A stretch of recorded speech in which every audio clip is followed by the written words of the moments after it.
हम लोग डिस्कस कर रहे थे लास्ट क्लास में चैप्टर 2 और साथ साथ पार्ट 2 और हम लोग देख चुके थे सेक्शन कहाँ तक 11 तक। और 11 में क्या क्या चीज़ रेलेवेंट थी? Right, custom. और राइट और कस्टम कैसा? जनरल, पब्लिक, कौन सा राइट कौन सा कस्टम? वो सभी राइट और सभी कस्टम्स की बात कर रहा है। कहता है कि जहाँ क्वेश्चन हो, क्वेश्चन किस चीज़ का, कि जहाँ राइट और कस्टम इन क्वेश्चन हो तो कौन सा फैक्ट रेलेवेंट होगा। और इसकी इंपॉर्टेंस क्यों थी? क्योंकि हमने क्या कहा था कस्टम बताते वक्त कि कस्टम क्या है? इमोरियल। हाँ, इमोरियल। कब तक वो स्मरण से अतीत में रहे? कोई उसका पैरामीटर है? कब से वो चला आ रहा है, इसका कोई पैरामीटर नहीं है।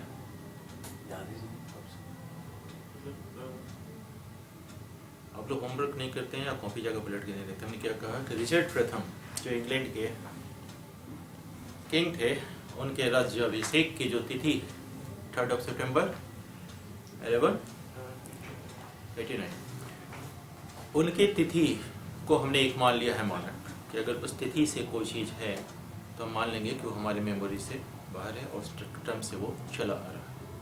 और क्या क्या उसके इंग्रेडिएंट्स थे? एक वैलिड कस्टम के क्या क्या इंग्रेडिएंट थे, ये सब आप याद कर लीजिए। हमने तो बता ही दिया है। आपको जिस वक्त पूछा जाएगा या जिस वक्त आपको लिखना होगा तो ऐसा नहीं समझिएगा कि क्लास में बेवजह की बातें होती हैं। यहाँ कोई बेवजह की बातें नहीं होती। यहाँ आपकी उन्हीं सब चीज़ों की बातें होती हैं जो आपके लिए रेलिवेंट है, आपके एग्जामिनेशन पॉइंट ऑफ व्यू के लिए, आपके इंटरव्यू पॉइंट ऑफ व्यू के लिए। ये सब चीज़ें, इंटरव्यू का कोई सिलेबस नहीं होता है। वो जो चीज़ में चाहेगा वो पूछेगा। आप उससे एक क्वेश्चन नहीं कर सकते हैं कि आप कहाँ से पूछ रहे हैं। उसको बंद कर दिया, जूरिस्प्रूडेंस से पूछना शुरू कर देगा। और वैसे भी एक लॉ स्टूडेंट को ये पता होना चाहिए। हमने क्या बताया था, कस्टम और यूजेस में क्या अंतर है?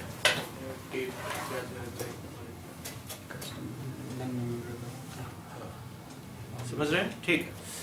इसलिए कंटिन्यू रहिए क्लास में, आपके लिए बेटरमेंट है। आइए देखते हैं नेक्स्ट जो हमारा है सेक्शन 12।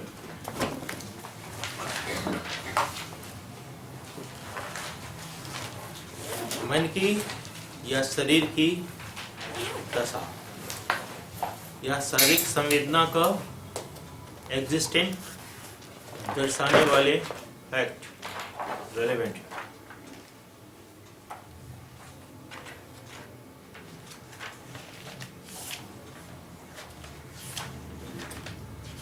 आपको पता है कि मेरे अभी मन के अंदर क्या चल रहा है, या आपकी कोई ऐसी शक्ति है आपके पास जो आपके बगल में बैठे हुए मित्र के बारे में बता दे या किसी थर्ड पर्सन के बारे में बता दे कि उनके अंदर क्या चल रहा है? तो यहाँ किन किन बातों की बात हो रही है? पहला कौन सा है? अच्छा, एक व्यक्ति है,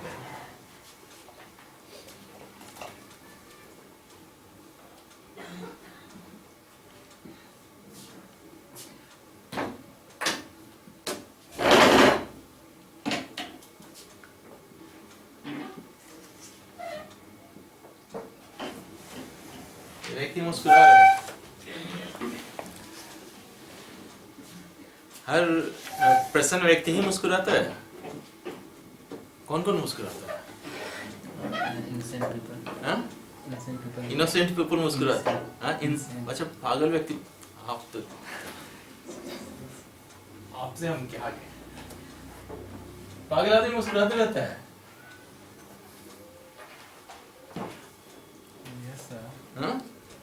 आपके सामने मुस्कुराएंगे नहीं हम।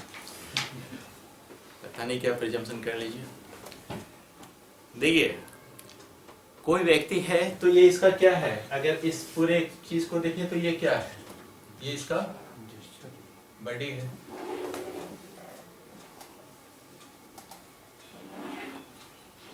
ये बॉडी जीवित व्यक्ति का है कि डेड व्यक्ति का है? कैसे कंक्लूजन में पहुंचे? खड़ा हुआ है। अरे नहीं, वो तो हम बनाने के लिए इसको। अच्छा चलिए इसको हम लेटा देते हैं, तो आप बताइए।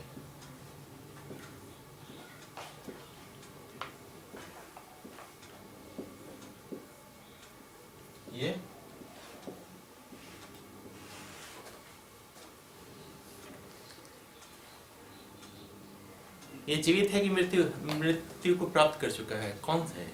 दोनों हो सकता है। दोनों हो सकता है, कैसे पता चलेगा? कुछ एक्टिविटी करेगा तो पता चलेगा। अच्छा, वो कुछ करेगा तब पता चलेगा। अच्छा, ये क्या कर सकता है?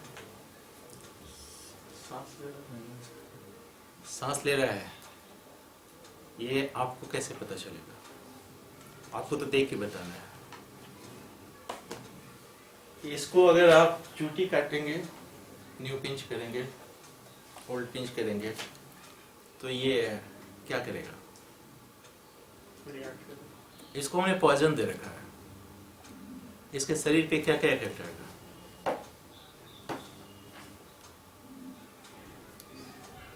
कहेगा इसका शरीर नीला पड़ जाएगा। इसको सांप ने काटा है। जिसको सांप काटता है उसको क्या होता है? शरीर नीला हो जाता है, यानी कि वो किसी भगवान के शरीर के कलर का हो जाता है। हिंदू भगवान में शरीर का कलर कैसा है? तो भगवान बन जाता है? ऐसा नहीं है। आप देखिए, इसको गौर से देखिए, क्योंकि हम जिस चीज की चर्चा कर रहे हैं हमें क्या पता करना है? हमें फैक्ट के रिलेवेंसी का पता करना है। तो एक तो इसका ये शरीर है, शरीर में कुछ सेंसेशन होगा, एक तो ये फैक्ट है। दूसरा, इसकी एक यहाँ कुछ चीजें होती हैं। क्या है इसके अंदर? ब्रेन। इसके अंदर क्या चलता है? थॉट्स। इस थॉट्स के बारे में कौन जानता है? वो खुद जानेगा। तो हमें तो एविडेंस देना है कि उसके दिमाग में क्या चल रहा है। ये कैसे पता चलेगा? खुद जैसे करेगा तो पता। अरे बहुत खिलाड़ी लोग हैं, इतने कलाकार लोग हैं कि आपको पता ही नहीं चलेगा। हर वो ड्रंकिन का रोल करने वाला व्यक्ति पी के ही एक्टिंग करता है क्या? नहीं। तो हम लोग आज जिस चीज की चर्चा करेंगे वो 6 में देखिए किन किन चीजों की चर्चा हमने कहा था कि आप खुद भी इस चीज को डेवलप कीजिए। A state of mind. Mind मतलब this one, ये ना? और माइंड में क्या क्या? बॉडी। क्या है ये? फर्स्ट इंटेंशन, दूसरा नॉलेज,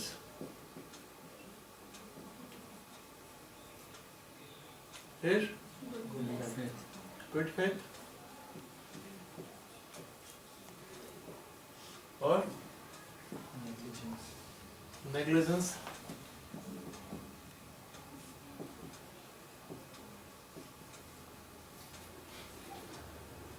रेसिज्म,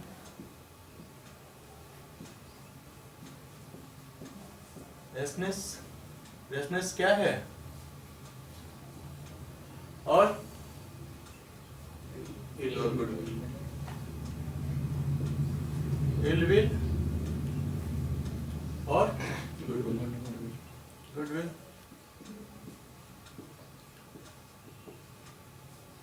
ये इलस्ट्रेटिव है, ये ऐसा नहीं कि एग्जॉस्टिव है।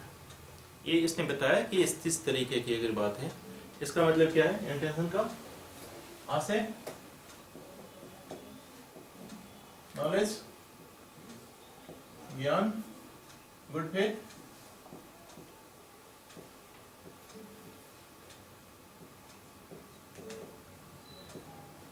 नेग्लिजेंस, ऐसे उतावलापन।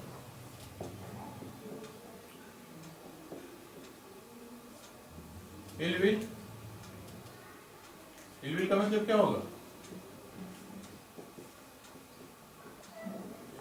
गुड विल,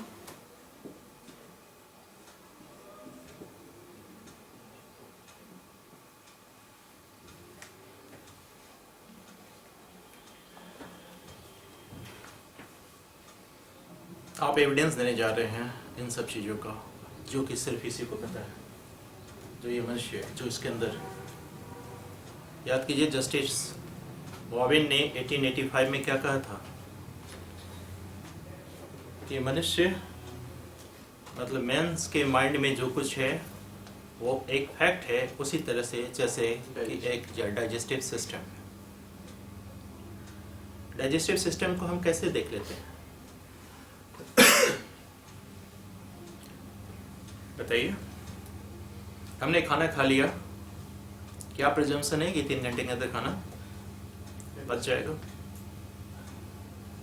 क्योंकि जिस वक्त हम समय और स्थान फिक्स कर रहे थे उस वक्त हम क्या देख रहे थे कि अगर वो व्यक्ति ने, अगर हम उसका पोस्टमार्टम करते हैं और उसके शरीर से उसके स्टोमक में अनडाइजेस्टेड फूड पड़ा हुआ है, इसका मतलब उसकी मृत्यु कितने देर पहले हुई होगी? 3 घंटे से कम। ये सब चीज़ें थी। तो डाइजेस्टिव सिस्टम तो हम पोस्टमार्टम करके निकाल लेंगे, इसके दिमाग में जो है उसका पोस्टमार्टम करके निकाल लेंगे। क्या करेंगे? नार्को एनालिसिस टेस्ट, तो पॉलीग्राफी क्या करवाएं? कैसे पता चलेगा? क्योंकि हमारे यहाँ प्रोविजन तो हमने आपको दे दिया, हमने ये भी कह दिया कि इस तरीके के अगर कोई, देखिए क्या कहता है, facts showing the existence of any state of mind such as intention, knowledge, good faith, negligence, rashness, ill will or good will towards any particular person, or showing the existence of any state of body or bodily feeling are relevant. When the existence of any such a state of mind or is body or bodily feeling is in issue or relevant. कुछ बात समझ में आई? जब इस तरह का existence of mind fact in issue है या रिलेवेंट फैक्ट है, तो इन सब चीज़ों का साक्ष्य दिया जाएगा, उनका एविडेंस दिया जाएगा। लेकिन देंगे कैसे? ये तो यही व्यक्ति है जो जानता है कि इसके दिमाग में क्या चल रहा है।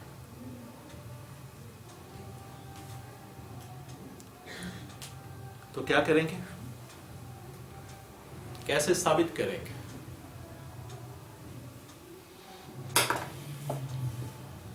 अगर जस्टिस वॉवेन बोलते हैं कि डाइजेस्टिव सिस्टम की तरह ही एक फैक्ट है,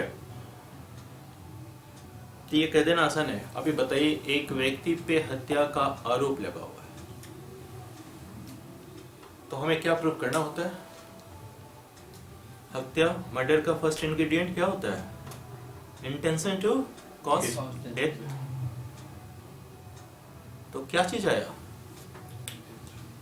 इंटेंशन। ये हमें प्रूव करना है, अदरवाइज मर्डर का चार्ज आप प्रूव नहीं कर पाए, आप उसको सजा नहीं दिला पाएंगे। इंटेंशन कैसे प्रूव करें?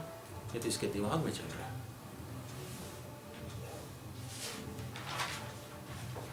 तो ये क्या करेगा?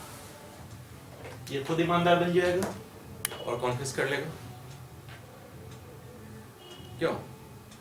कॉन्फेस नहीं कर सकता है।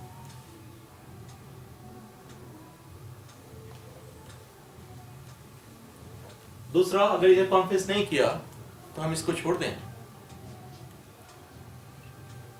क्योंकि जो चीज इसके दिमाग में खुद है ये तो यही जानता है ना। तो जब ये यही जानता है तो जब तक ये नहीं बताएगा हमें कैसे पता चलेगा? हमें का मतलब कोर्ट को कैसे पता चलेगा? तो क्या करें? क्योंकि ये सारी चीजें देखिए, अगर इंटेंशन है, नॉलेज है, गुड फेथ है, नेग्लिजेंस है, रेस्टलेस है, ये सब तो इसके दिमाग के ऊपर है। इस व्यक्ति से कैसे निकलवाएं? और ये सब के सब रेलेवेंट है सेक्शन 12 की वजह से। लोगों को भी समस्या है, मतलब जब तक वो 1 जुलाई नहीं आ जाता है तब तक सेक्शन 12 और सेक्शन 14 की वजह से 14 पुराना इंक्लूड।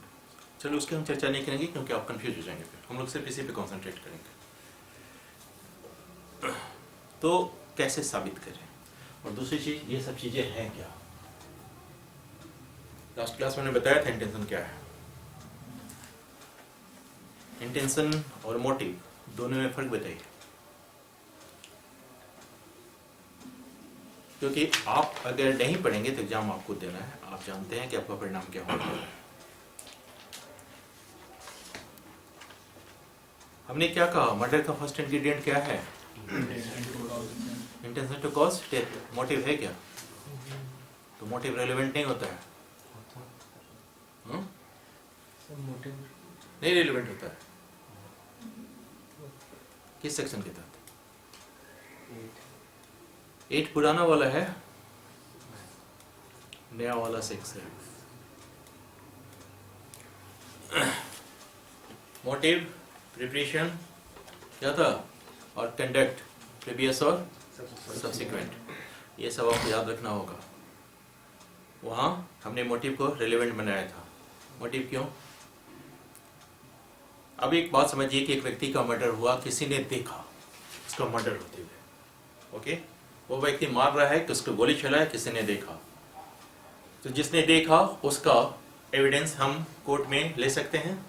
ये किस तरीके का एविडेंस होगा? डायरेक्ट एविडेंस होगा क्योंकि उसने अपनी आंखों से देखा है।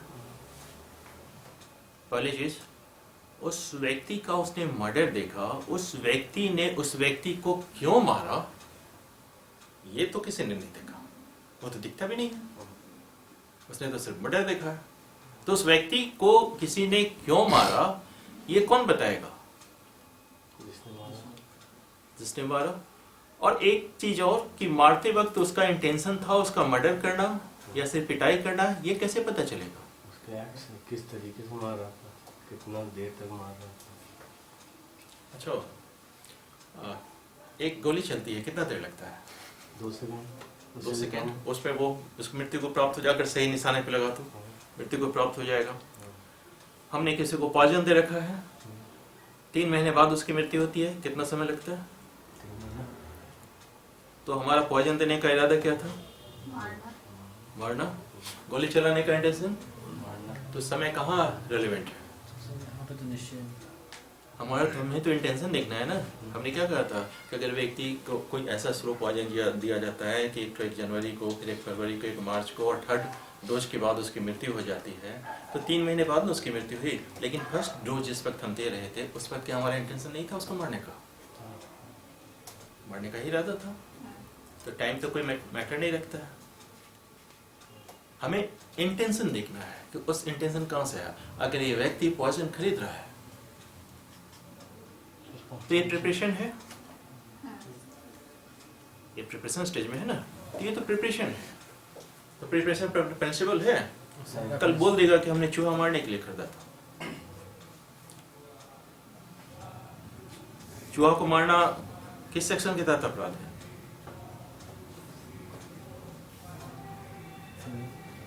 कोई अपराध नहीं है।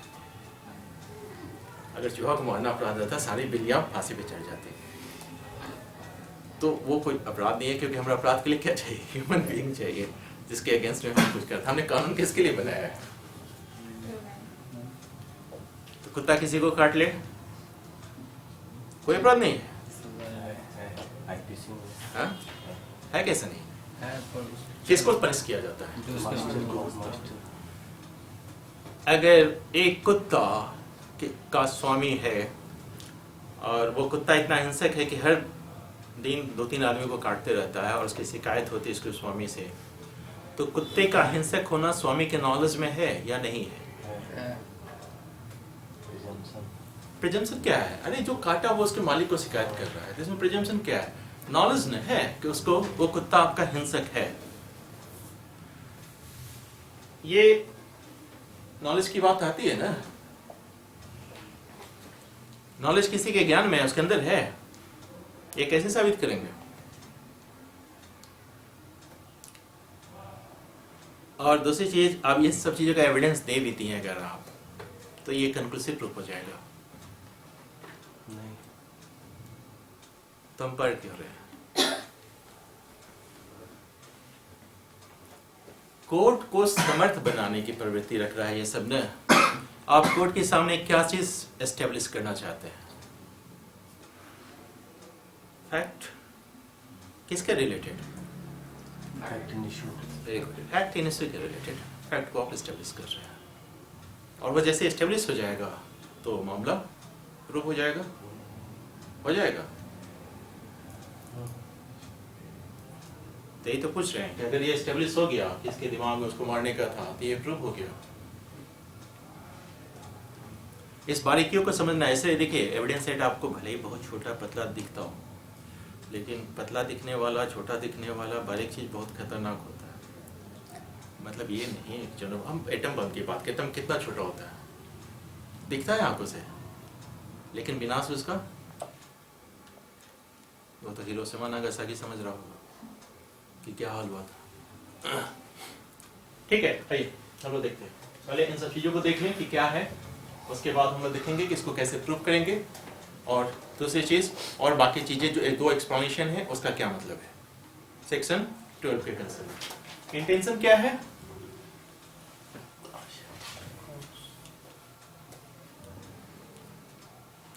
मारना। नहीं, परिभाषा पूछा है।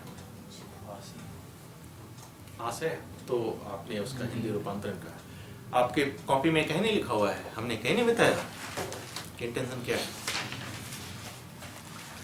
याद कीजिए, हमने 3-4 शब्द लिखा होगा, हमने लिखा होगा motive, intention, reason, cause, cause of action, object.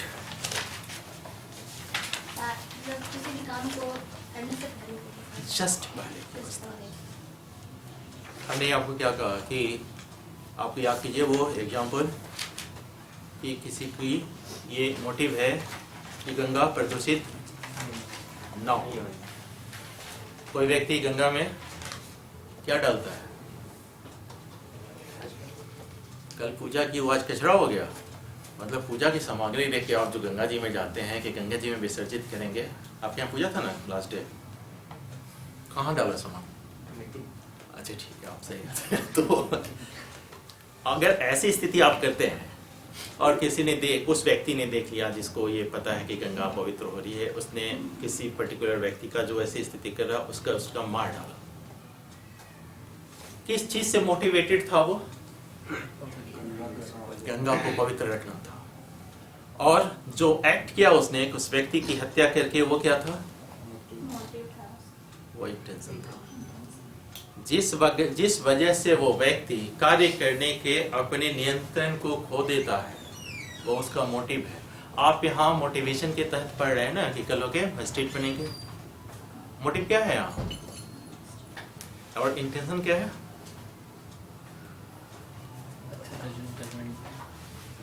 Better judgement देना। तो वो तो जस्ट आपके कार्य करने के पहले की स्थिति आएगी ना, जब वो मजिस्ट्रेट बनेंगे तब ना। बस हमें सुन के खुशी हुई कि आपका ये इंटेंशन है। ठीक, आइए देखते हैं नॉलेज क्या है? ज्ञान आप जो अर्जित कर रहे हैं, यहाँ बुक्स में जो लिखा रहता है जिसको पढ़ के आप अर्जित करते हैं। इंटेलिजेंस और नॉलेज में क्या फर्क है?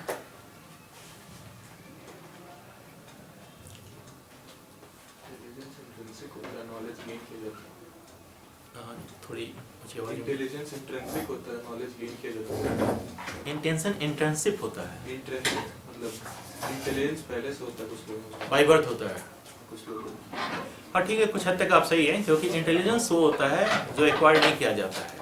वो परिस्थितियाँ, वो आपके जिन उन सब चीज़ों के कैरेक्टर पर डिपेंड करती हैं। और नॉलेज जो आप एक्वायर करते हैं, और जिस परिस्थिति, जिस समाज में जैसे लोग रहते हैं उनको जिस तरीके का नॉलेज मिलता है, वो उसका नॉलेज है।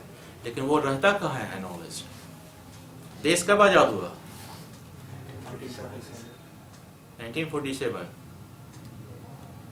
तारीख नहीं बताया आपने? 15 अगस्त। ये कहाँ से बोले आप थे 15 अगस्त 1947 में? नहीं थे। ये मेरे सवाल पूछते के साथ रिफ्लेक्ट होकर आंसर आया कहाँ से?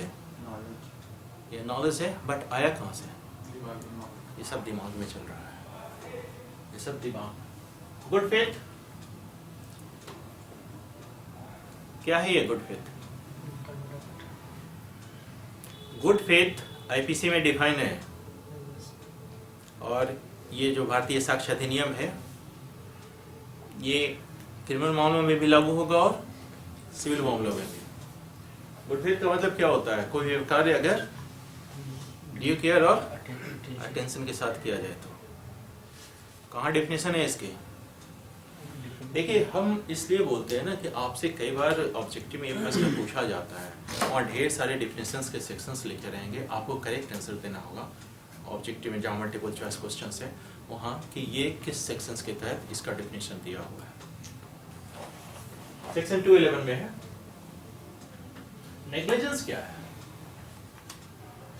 जो ड्यू केयर समय के उपेक्षापूर्ण आचरण क्या है?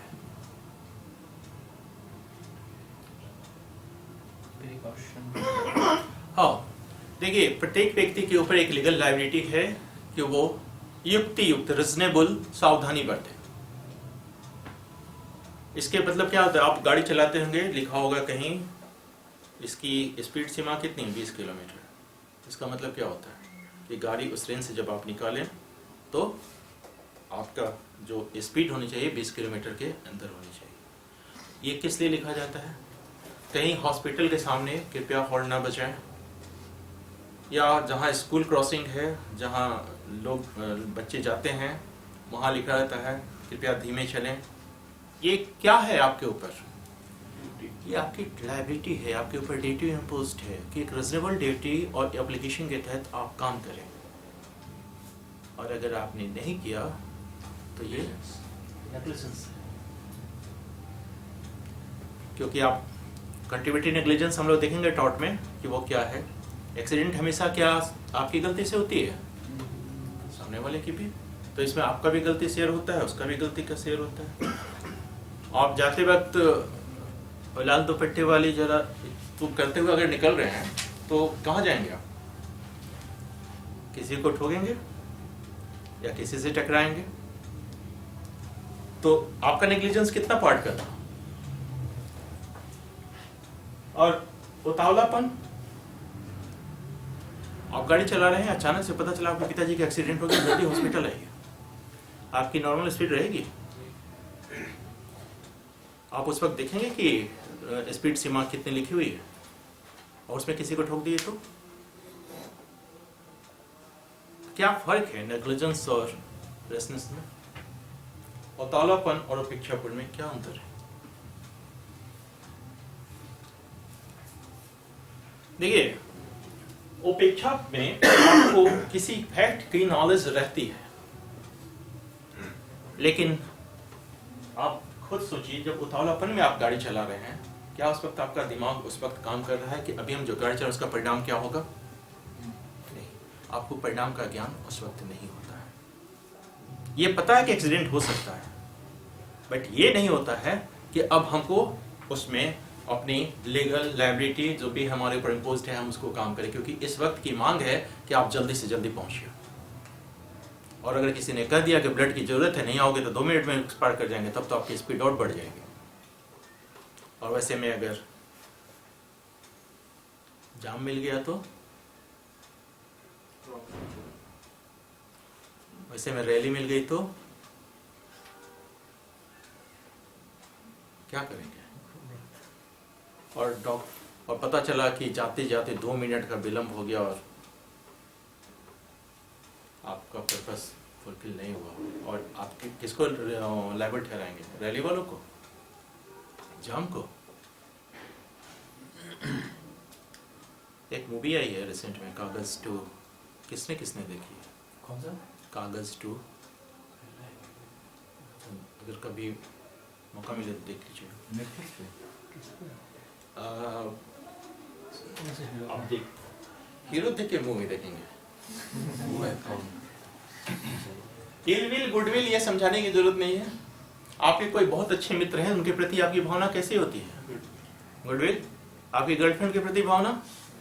बैडविल। मतलब इलविल गुड, ये जो हम पूछ रहे हैं इसके पीछे है कि ये सारी की सारी चीजें कहाँ चल रही हैं? माइंड में। और हमें इसी चीज का साक्ष्य देना है, क्योंकि अगर हम इंटेंशन नहीं प्रूव कर सकें तो हम मर्डर भी नहीं प्रूव कर पाएंगे, और मर्डर नहीं प्रूव कर पाएंगे तो ऐसी स्थिति में एक मर्डर आराम से घूमेगा सोसाइटी में। तो आपकी लायबिलिटी क्या बनती है? और बाकी जो भारतीय साक्ष्य अधिनियम है वहां तो हमने व्यवस्था कर दी है, आप प्रूव कैसे करेंगे? आइए, एक तो यह होता है कि फैक्ट तो दो तरीके का हुआ ना। एक तो जो इसके माइंड के अंदर चल रहा है, ये किस तरीके का फैक्ट है। फैक्ट के हमने दो तरीके का बताया आपको, एक फिजिकल फैक्ट, दूसरा साइकोलॉजिकल फैक्ट। फैक्ट की परिभाषा कहां दी गई है? अरे ये 2F में 2 का 1 ग्राफ। यस, सेक्शन हमने कहा भी था कि देखिए अगर भूल जाइए तो एफ से फैक्ट याद करें। और ये क्या कहता है? कोई भी वस्तु, वस्तु की अवस्था, वस्तुओं का संबंध जो इंद्रियों द्वारा बोधगम्य हो, फैक्ट है। ऐसी कोई मानसिक दशा जिसका भान किसी व्यक्ति को हो, वो फैक्ट है। क्या मतलब है?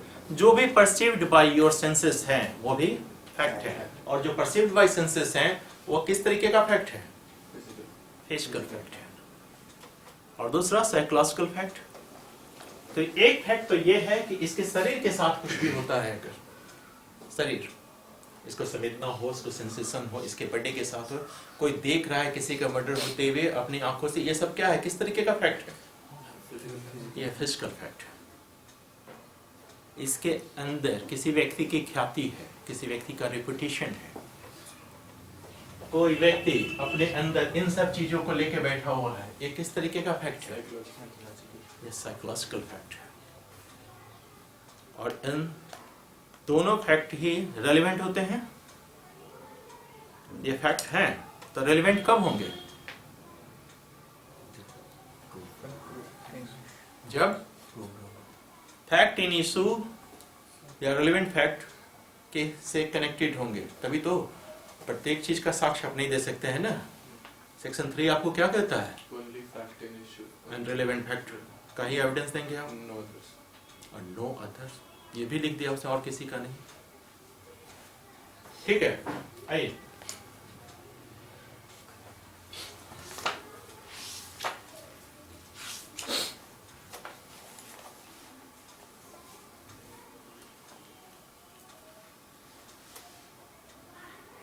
कैसे प्रमाणित करेंगे। तो पहला एक ये है कि ये व्यक्ति जिसके अंदर इतनी सारी चीजें हैं, ये खुद ही कॉन्फेस कर ले।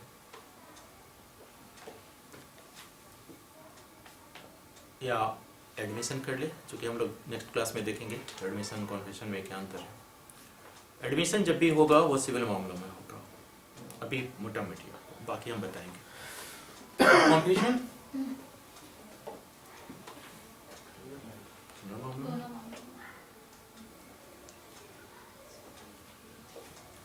तो या तो ये एडमिशन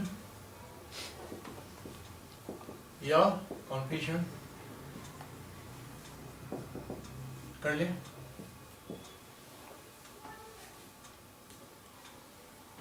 दूसरा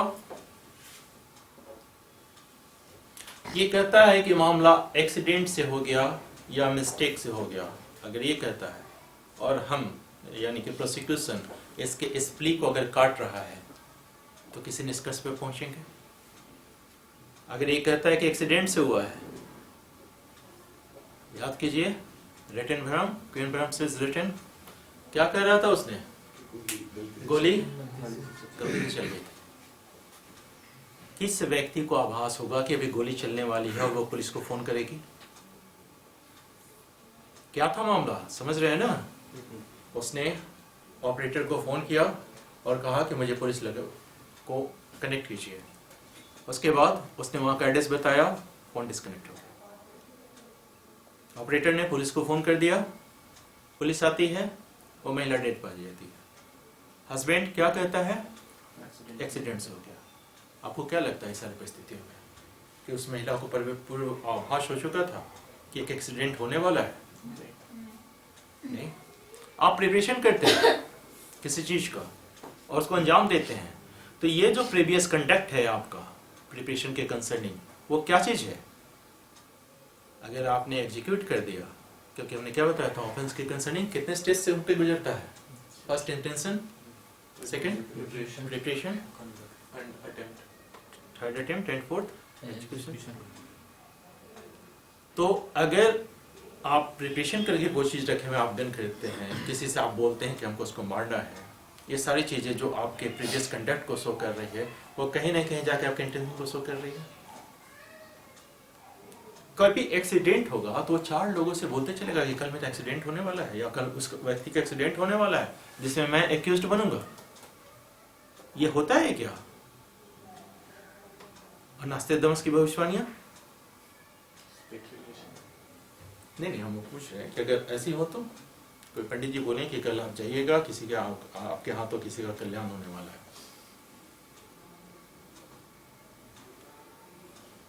तो ये रिलेवेंट है क्यों? रेस जिस्टे के कंसर्निंग क्या प्रिंसिपल था? रेस जिस्टे किस सेक्शन में है? 4, 5, 6, 7 and 8.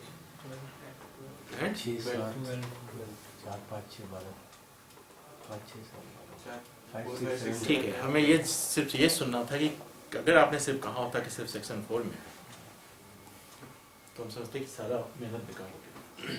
ठीक है, तो एक तो ये है कि अगर वो उसके एक्सीडेंट या मिस्टेक के प्ले को रोक रहा है, और तीसरा series of conduct. Series of conduct में क्या होगा? उसके पूर्व का कंडक्ट, काम करने के बाद का कंडक्ट, वो सभी चीजों के द्वारा इसको हम साबित करेंगे।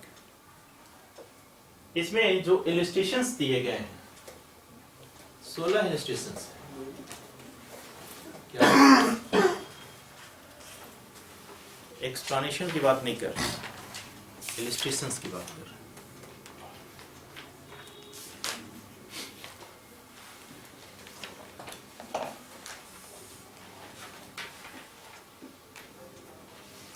देखिए, आप बताइएगा इलस्ट्रेशन वहां है और ये किस चीज को साबित कर रहा है?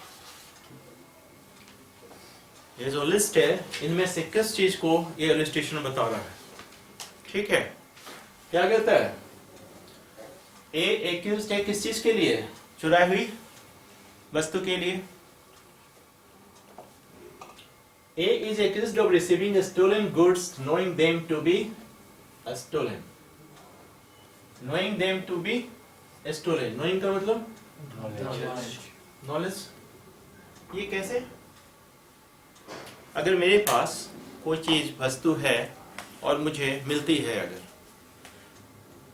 ये आप कैसे साबित करेंगे कि ये चुराई हुई वस्तु हमने खरीदी है? मेरा कौन सा कॉन्टेक्ट आपको बताएगा कि चुराई हुई वस्तु खरीदी है?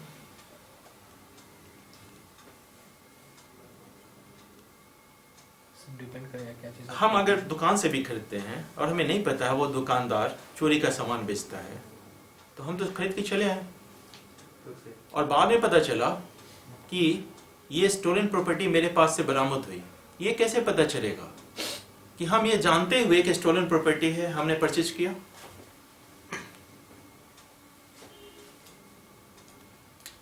अब देखिए उसके रीजन क्या दे रहा है। It is proved that he was in possession of a particular stolen article. The fact that at the same time he was in the possession of many other stolen articles is relevant, as tending to show that he knows each and all of the articles of which he was in possession to be stolen. क्या कहा इसने? Same तरीके के articles उसके पास बरामद हुए। एक व्यक्ति के पास अगर ढेर सारी चीजें बरामद हो जाती हैं तो ये क्या प्रिजम्पशन है कि वो चोर है? हैबिचुअल है। इस सारे लिस्ट में हैबिट लिखा है क्या हमने?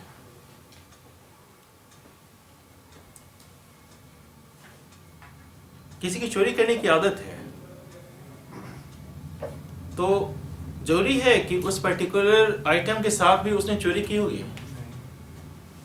कोई बदनाम चोर है तो जरूरी है कि वो एक पर्टिकुलर मामले पे ईमानदार नहीं हो सकता है? नहीं हो सकता है? हो सकता है। देखिए समझ लीजिए, फिर इसको समझना आसानी होगी। एक्सप्लेनेशन में एक क्या कहता है, a fact relevant and showing the existence of relevant state of mind must show that the state of mind exists not generally but in reference to the particular matter in question. इसका मतलब समझे? Generalize नहीं करो। उसकी general tendency को हम नहीं जानेंगे कि उसका क्या स्वभाव है, वो क्या करता है। उस पर्टिकुलर क्वेश्चन ऑफ जो है हम उसके कंसर्निंग उसकी बात करेंगे।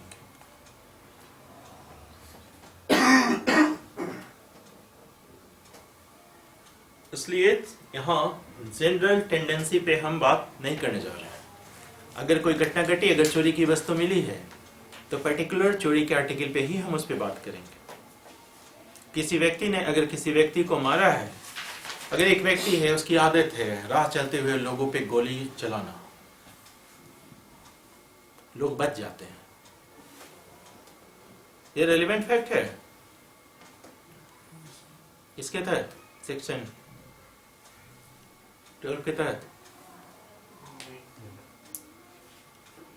एक व्यक्ति है जो उसके टारगेट में है, उस पे वो उसने 4-5 बार गोलियां चलाई हैं। दोनों में फर्क को समझ रहे हैं।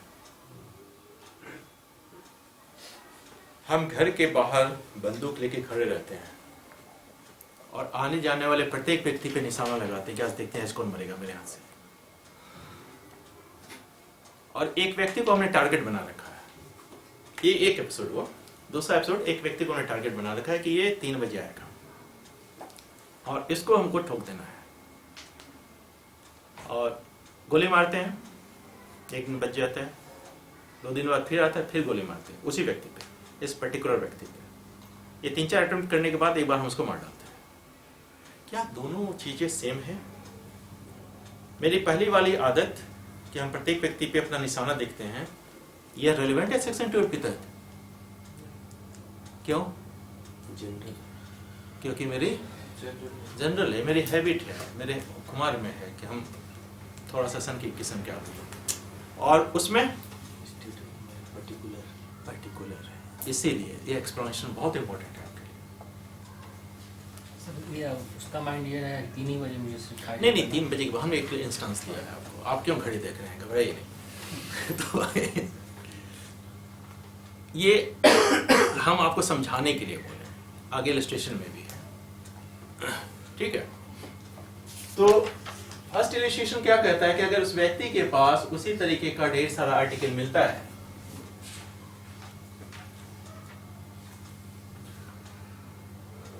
सेक्शन 119 देखिए तो उसका फर्स्ट इलस्ट्रेशन क्या कहता है? अनिवार्य क्रेडिट में 114 भूल जाइए सर, अब 119 पे आ जाइए, क्योंकि 114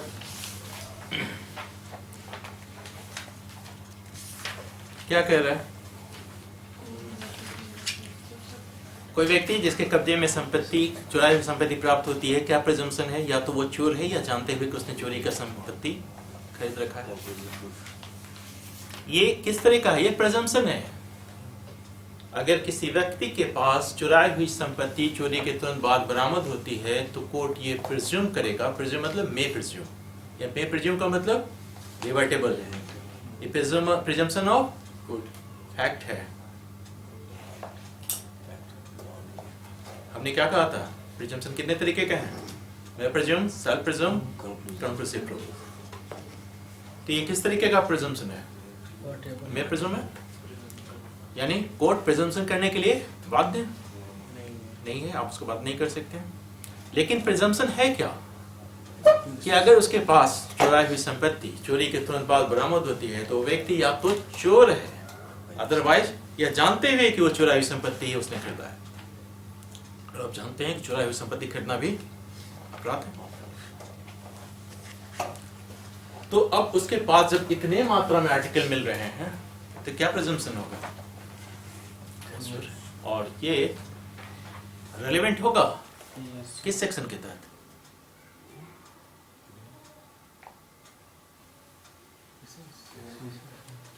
आपके पास दो सेक्शन है, एक तो सेक्शन 119 इलस्ट्रेशन ए और दूसरा ये सेक्शन 12 किस सेक्शन के तहत रेलिवेंट है ये? 1192 रेलेवेंसी का सेक्शन कहाँ से कहाँ तक है? 50 तक 119 के तहत कैसे रेलिवेंट हो जाएगा? यही सब गलतियां छोटी छोटी जो आप लोग करते हैं ना, जिसकी वजह से आपके आंसर्स गलत होते हैं। समझ रहे हैं?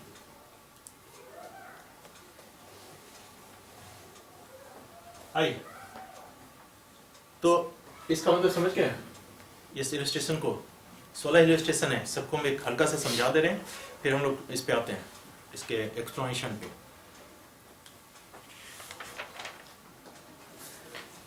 आप लोग पढ़िए और बताइए सेकंड क्या कह रहा है। A is accused of fraudulently delivering to another person a counterfeit currency which at the time when he delivered it he knew to be counterfeit. The fact that at the time of its delivery he was possessed of number of other pieces of counterfeit currency is irrelevant. Intention है। That the fact that A had been previously convicted to delivering to another person as genuine a counterfeit currency, knowing it to be counterfeit, is relevant. Knowledge Counterfeit currency क्या होता है? नकली note कहाँ से मिलता है? बनाए जाते हैं क्या चीज से बनाया जाता है? पेपर इंक मटेरियल कैसे पता चलता है कि नकली है कि असली है? इन कंपैरिजन विद ओरिजिनल मेरे पास ओरिजिनल नहीं है, किसी ने थमा दिया, तुम कैसे समझेंगे?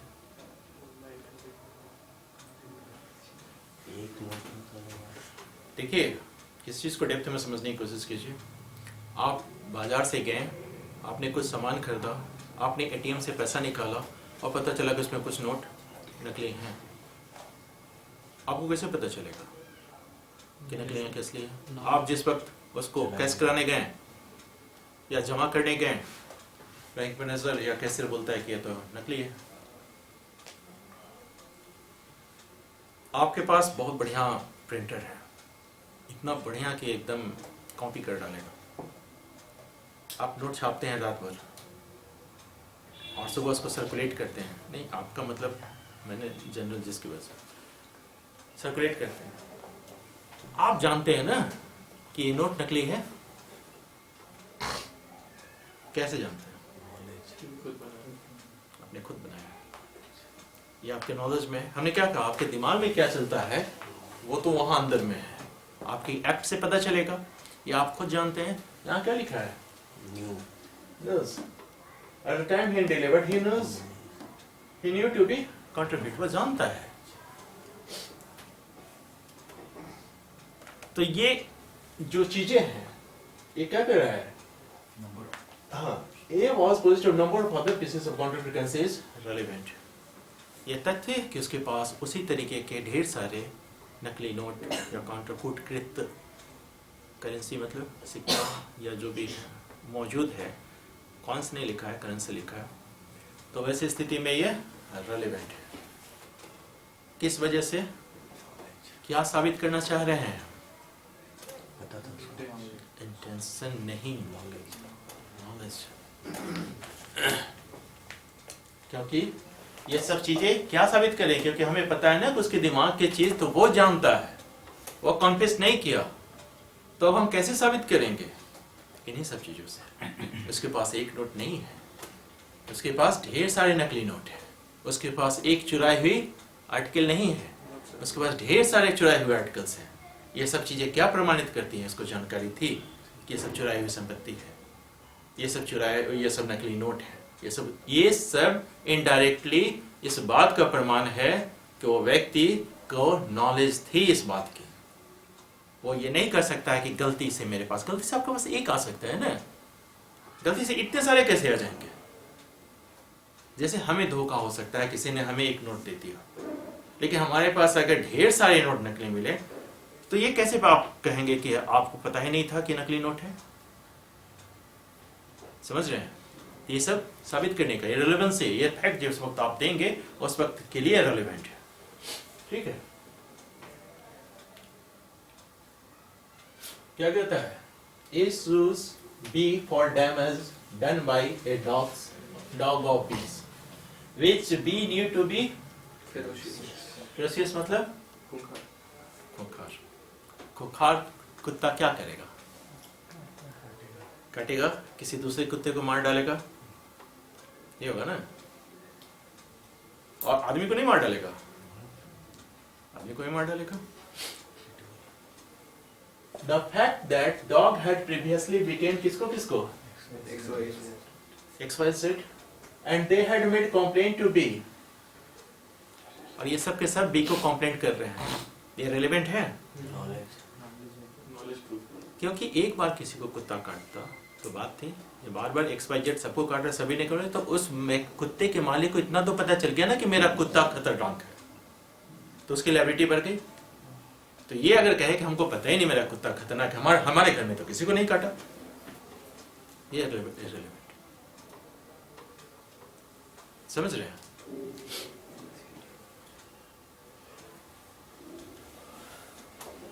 इसको बताएंगे जिस वक्त हम लोग नेगोशिएबल इंस्ट्रूमेंट एक्ट देखेंगे। डिफेम कर रहा है, अब तो आप खुद पढ़िए, खुद बताइए, जहां कंफ्यूजन हो पूछिए, क्योंकि 16 बताने में तो सारा समय निकल जाएगा।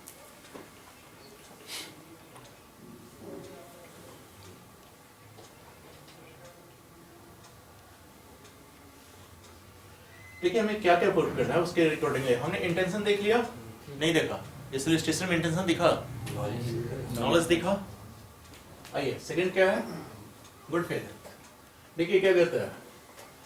A is sued by B for fraudulently representing to B that she was solvent. Solvent समझते हैं? हाँ? समर्थ। Insolvent? Bankrupt? ये क्या कर रहा है?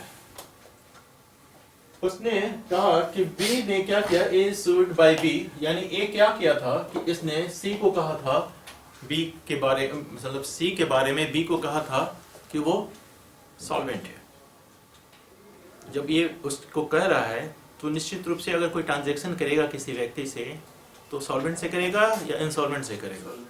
क्यों? वापस मिलने। हाँ, इसलिए कि उसको पैसा वापस मिल जाएगा, उसका पैसा नहीं डूबेगा, इस वजह से वो ट्रांजैक्शन करेगा। लेकिन being induced to trust C who was insolvent, actually ये इंसॉल्वेंट है। तो ए के पास सोर्स क्या था उसको सॉल्वेंट कहने का? कोई सोर्स होगा ना? सोर्स क्या है? तो कहता है the fact that at the time when A represented C to be solvent, C was supposed to be solvent by his neighbors or by persons dealing with him is relevant. उसके पड़ोसी या जिनसे वो समव्यवहार कर रहा है उन सब के द्वारा उसको सॉल्वेंट समझा जाता था, इसलिए उसने कहा कि ये सॉल्वेंट है। क्या उसका कोई बुरा आशय था? उसने लोगों से सुना, उसने वही बात आगे बढ़ा दी। क्या उसका इंटेंशन था कि एक का नुकसान हो जाए? कभी नहीं। तो ये क्या चीज के कहा? ये किस चीज को रिप्रेजेंट कर रहा है? गुड फेथ को। ये उसका अच्छा आशय था इस चीज को, इसलिए रेलेवेंट फैक्ट। तो हम क्या देख रहे हैं कि मन में जो कुछ भी चल रहा है या तो व्यक्ति खुद ही कॉन्फेस कर ले। ये भी तो कहा होगा ना कि हमने सुना, हमने बताया, लेकिन विश्वास कौन करेगा? ये भी तो हो सकता है हर मारने वाला कहता है क्या? वो जो क्वीन वर्सा रेटिन में मामला था उसने कहा कि मैंने अपनी बीवी को मार डाला, वो क्या कहा? एक्सीडेंट से गोली चल गई। तो ये तो कभी होता ही नहीं है कि जिस वक्त आपको एक्यूज्ड को आप कटघरे में खड़ा कीजिए और वो कह दे। ये भी होता है कि एक्यूज्ड कटघरे में खड़ा है, वो कॉन्फेस भी कर रहा है, लेकिन कॉन्फेस गलत है। हो सकता है कि हमारे बहुत नियर डियर के हाथों किसी का मर्डर हो गया हो और हम उसको बचाने के लिए अब खुद अपने ऊपर सारा इल्जाम ले रहे हैं, ये भी तो हो सकता है ना। तो अभी हम लोग जिस वक्त कॉन्फ्रेंस देखेंगे उसकी रेलेवेंसी देखेंगे, उस वक्त हम लोग तय करेंगे। अभी के लिए चूंकि हमें देखना है कि जो दिमाग में चल रहा है उसको हम कैसे साबित करें।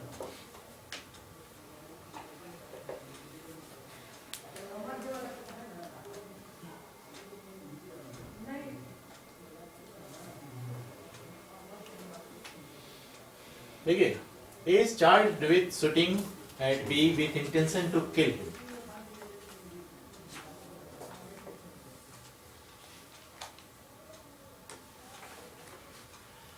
क्या लिख रहा है कि A किस चीज के चार्ज है कि उसने B को गोली चला के मार दिया। In order to show A intent, the fact of A's having previously shot at B may be proved. उसने पहले भी बी पे गोली चलाई थी, इसको साबित किया जा सकता है। A is charged with sending threatening letter to B. Threatening letters previously sent by A to B may be proved. ये क्या शो कर रहा है? इंटेंशन शो कर रहा है। गोली चलाने के लिए क्या शो कर रहा है? इंटेंशन शो कर रहा है।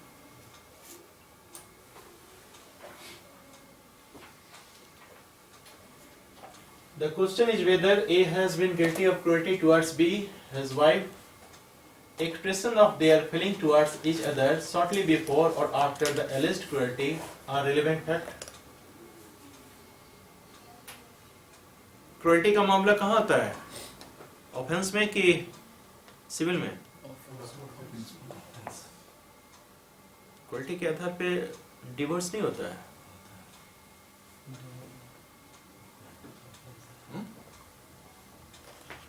एविडेंस एक्ट वहां लागू नहीं होगा।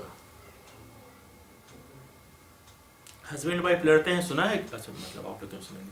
अब सुना है क्या? और कोर्ट में तो देखा होगा आप लोगों ने। कोर्ट में जब केस आता है ना हस्बैंड वाइफ का, तो आप भूल जाइए कि क्या होता है, फिर सारी सीमाएं पार हो जाती हैं। आप कितने शरीफ सज्जन थे ये पता चल जाता है, आप कितने खुशकिस्मत थे ये पता चल जाता है कोर्ट में। क्योंकि वो शब्द इस्तेमाल किए जाएंगे, वो चीज़ सुनने को मिलेंगे जो मन करेगा कि थोड़ी देर के लिए कान बंद कर लें। तो ये क्या कर रहा है? किस चीज की रिलेवेंसी की बात कर रहा है कि जस्ट बिफोर क्या है? बिफोर और आफ्टर द एलिज्ड क्रुएल्टी और रिलेवेंट है। उस क्रुएल्टी के पहले या जस्ट बाद में जो कुछ भी कहा गया फैक्ट, जो कुछ भी सुना गया फैक्ट क्या है? सब के सब रिलेवेंट है उसमें। अब देखिए क्या कह रहा है। अब लोग आते हैं दूसरे, यहां तक समझ में आ गया?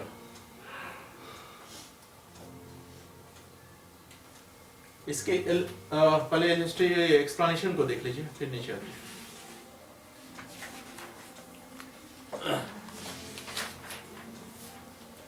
सेकेंड एक्सप्लेनेशन के फर्स्ट एक्सप्लेनेशन समझ गए आप? वो जेंडर टेंडेंसी का नहीं होना चाहिए, उस पर्टिकुलर मैटर में होना चाहिए।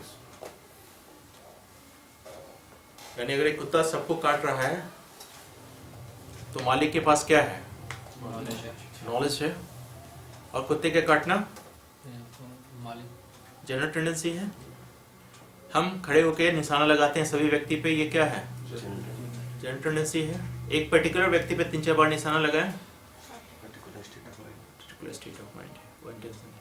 तो हमें किस चीज से पे आके सीमित हो जाना पड़ेगा? पर्टिकुलर स्टेट ऑफ माइंड, उसके हैबिट पे हमने चाहिए। जी के क्या प्रूफ करता है? के रजिस्ट्रेशन के अभी इलस्ट्रेशन हम बोले ना कि वापस आते हैं। अभी एक्सप्लेनेशन 2 समझ के, एक्सप्लेनेशन में ये समझ लिया आप, ठीक? आइए एक्सप्लेनेशन 2 को समझिए। देखिए एक्सप्लेनेशन 2 जिस वक्त आप पढ़ेंगे उसको पढ़िएगा सेक्शन 37, इसका इलस्ट्रेशन E, सेक्शन 49, फिर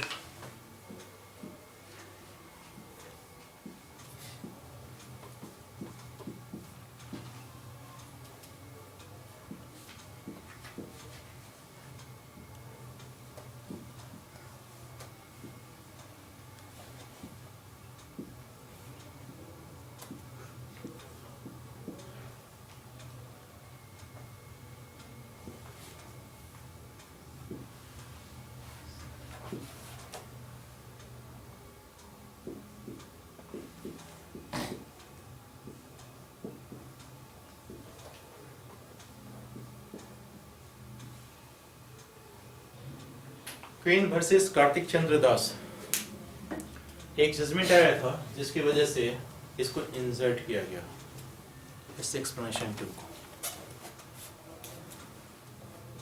इसके प्रीवियस हिस्ट्री है। अभी तो आप जिस वक्त भारतीय साक्ष्य अधिनियम पढ़ेंगे वहाँ इस तरह की कोई बातें नहीं है, लेकिन जब इसका इंजर्शन हुआ था तो एक्सप्लेनेशन 2 इसी वजह से आया था।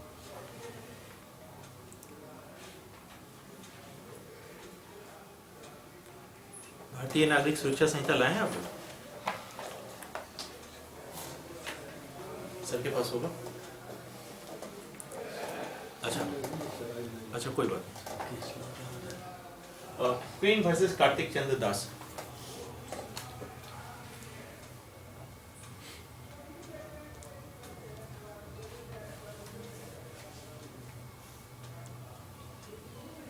देखिए क्या कहता है, but where upon the trial of a person accused of an offence. किस चीज का ट्रायल चल रहा है? एक ऑफेंस का। The previous commission by the accused of an offence is relevant with in the meaning of this section. The previous conviction of such person shall also be A relevant fact. पूर्व दोष सिद्धि, previous conviction का मतलब क्या है? पहले भी किसी अपराध में वो दोष सिद्ध हो चुका है, कॉन्विक्ट हो चुका है। इस केस से रिलेशन में नहीं है वो। इससे पहले भी, जैसे अगर कोई व्यक्ति चोरी का एक्यूज्ड है और वो पहले भी चोरी के अपराध में कॉन्विक्ट हो चुका है। एक व्यक्ति जिसने किसी की हत्या की है और पता चला है कि वह व्यक्ति पहले भी डिफेमेशन के केस में एक्यूज्ड हो रहा है और कॉन्विक्ट हो गया है। कौन? हत्यारा। हत्यारा किस चीज में एक्यूज्ड और कन्विक्शन हुआ था? डिफेमेशन। किसी का उसने अपमान किया था, उसका एक्विजिशन उस पे लगा और वो कन्विक्ट हो गया। तो कन्विक्शन वहां जो हुआ था केस में वो डिफेमेशन का है ये। और अभी किस चीज का ट्रायल चल रहा है? मर्डर का। तो डिफेमेशन का कन्विक्शन प्रीवियस कन्विक्शन है। क्या मर्डर से कोई मायने रखता है? ये भी तो हो सकता है उस डिफेमेशन में जब उसको सजा मिली हो तो उसका मोटिव हो गया हो कि अब हम इसको छोड़ेंगे नहीं। अलग विषय मतलब कि सिमिलर फैक्ट नहीं है। हमें ये कह रहे हैं कि जब तक सिमिलर फैक्ट नहीं हो हम उसका साक्ष्य नहीं दे सकते। अच्छा, उसमें पहले वाले में ऑब्जेक्शन नहीं था। एक व्यक्ति पहले भी चोरी किया है, प्रीवियस कंडीशन। दूसरे केस में उसको फिर कॉन्विक्ट किया जा रहा है चोरी के लिए। ये सिमिलर फैक्ट है। एविडेंस एक्ट के किस सेक्शन में कहा गया है कि सिमिलर फैक्ट का या डिसिमिलर फैक्ट का साक्ष्य हम नहीं देंगे? याद कीजिए, पुष्पा देवी वाले मामले में मैंने क्या कहा था कि एविडेंस कहां से आना चाहिए? एविडेंस की प्रवृत्ति सिर्फ इतनी होनी चाहिए कि उस पर्टिकुलर फैक्ट को वो प्रमाणित करने के या रेलेवेंसी के कंसर्निंग उसकी प्रामाणिकता साबित हो जाए। इवन आप चोरी करके भी लाते हैं तो भी वो रेलेवेंट है। कहीं भी एविडेंस एक्ट में इस बात की मनाही नहीं है। क्या एविडेंस कहां से लेके आ रहे हैं? इस मामले में कि अगर आपने प्रीवियसली कॉन्विक्टेड हैं, किस मामले में? डिफेमेशन में। क्या ये उस मर्डर के मोटिव को प्रूव करने के लिए रेलेवेंट नहीं है? हो सकता है। तो मोटिव कहाँ से लेके आएंगे हम, किस सेक्शन के तहत? सेक्शन 6 के तहत। देख रहे हैं कैसे एक दूसरे सेक्शंस कनेक्टेड हैं। ये क्या कर रहा है? यही मामला उठा था कि अगर किसी व्यक्ति पे प्रीवियस कन्विक्शन का चार्ज है तो ये भी एक फैक्ट इश्यू है कि इसको प्रीवियसली कन्विक्ट हुआ था कि नहीं। उसमें तो कन्विक्टेड है। हाँ, तो आप दे देंगे। हाँ, इनका कहना है कि अगर कोई व्यक्ति कन्विक्टेड है और ट्रायल हो रहा है और हम पहले ही उसको कहते हैं कि लीजिए ये कन्विक्टेड है, इसकी इजाजत है क्या? नहीं। कब देते हैं? लास्ट में at the time of conviction. Yes, क्यों देते हैं? क्योंकि उसकी प्रवृत्ति देखिए। क्योंकि हम जज को शुरू में बाज नहीं कर सकते हैं। जज को इन सब बातों पे ध्यान रख के नहीं जजमेंट देना होता है कि व्यक्ति मेरे सामने जो खड़ा है वो कितना बड़ा क्रिमिनल है या क्या है।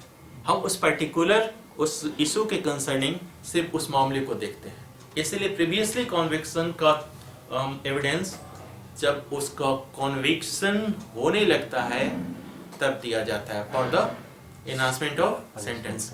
जो भी उसका सेंटेंस है उसकी सजा को बढ़ाने के लिए, तब पुरोदोष सिद्धि का साक्ष्य हम प्रस्तुत करते हैं। ये कहाँ लिखा हुआ है?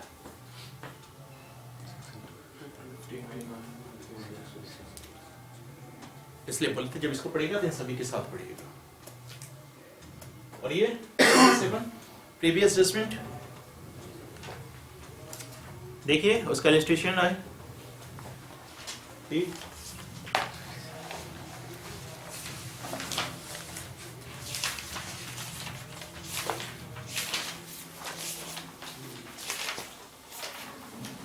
क्या है?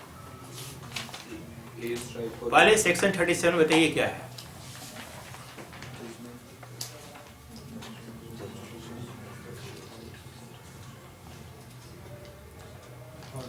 Judgment, etc. other than those mentioned in section 34, 35 and 36 when relevant. Judgement के रिलेवेंसी की बात हो रही है ना, तो कॉन्विक्शन तो किसी जजमेंट में ही हुआ होगा। तो आप समझ रहे हैं। और इलस्ट्रेशन ये क्या कह रहा है? A B का मर्डर कर देता है और B उसको सू किया था, नहीं प्रोसिक्यूट किया था लिबल के लिए, और वो कन्विक्ट हो गया था, सेंटेंस हो गया, सेंटेंस मिल गया उसको, तो ये रिलेवेंट हो जाएगा। किस सेक्शन के तहत? सेक्शन 6। ठीक है, उन सभी चीजों को ध्यान में रखिए। Section 49 bad character. कोई व्यक्ति बैड कैरेक्टर का है,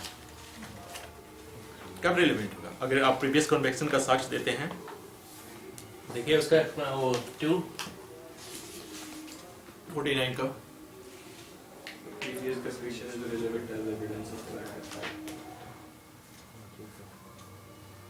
समझ रहे हैं। और ये चार्ज लगाया जाता है जिस वक्त चार्ज पे वहाँ वो इस चीज को लिखा हुआ है कि प्रीवियसली कन्विक्शन का चार्ज कब लगाएंगे, और अगर हमने नहीं लगाया तो हम बाद में भी लगा सकते हैं। ये जरूरी नहीं है कि हम शुरू में ही चार्ज फ्रेम करें, उसी वक्त प्रीवियसली कन्विक्शन का भी हम चार्ज लगाते हैं। कारण समझ रहे हैं कि हाँ बासनेस आ जाएगी और इस वजह से नहीं। और दूसरी चीज़, उसकी रेलेवेंसी जब शो करनी होगी तो एक अलग इशू है, क्योंकि वो खुद ही फैक्ट इन इशू हो जाएगा वैसे मामले में। जैसे कि उसने डिफेमेशन की वजह से उसको मारा, अब तो ये खुद ही फैक्ट इन इशू हो गया। मोटिव शो करने के लिए, मोटिव देखिए हमने कहा है कि मोटिव उसका इंग्रेडिएंट नहीं है मर्डर का, एक दूसरा इशू है, लेकिन मोटिव रेलेवेंट है, ये एक दूसरा इशू है। इस दोनों के फर्क को समझ रहे हैं। हमें मर्डर के इंग्रेडिएंट में मोटिव नहीं दिख रहा है, तो हमें मर्डर जब प्रूव करना है तो हमें इंटेंशन प्रूव करना है। लेकिन मोटिव है, क्योंकि कई बार ऐसा होता है कि जब डायरेक्ट क्या कहते हैं एविडेंस नहीं मिलते हैं तो हम सर्कमस्टेंशियल एविडेंस का सहारा लेते हैं, और सर्कमस्टेंशियल एविडेंस के बारे में एकदम मोटिव अपने आप में एक चेन बन जाता है, क्योंकि तब आपको प्रूव करना पड़ेगा कि किस वजह से मारा, क्योंकि डायरेक्ट एविडेंस वहाँ नहीं आता है। तो मोटिव का चेन भी ब्रेक नहीं होना चाहिए, क्योंकि सर्कमस्टेंशियल एविडेंस के कंसर्निंग क्या बात है कि सारी के सारे चेन प्रूव होना चाहिए, एस्टेब्लिश होना चाहिए, और चेन ब्रेक नहीं होना चाहिए। समझ रहे हैं।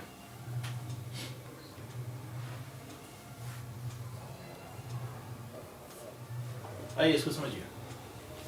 But where upon the trial of a person accused of an offence, the previous conviction by the accused of an offence is relevant within the meaning of this section.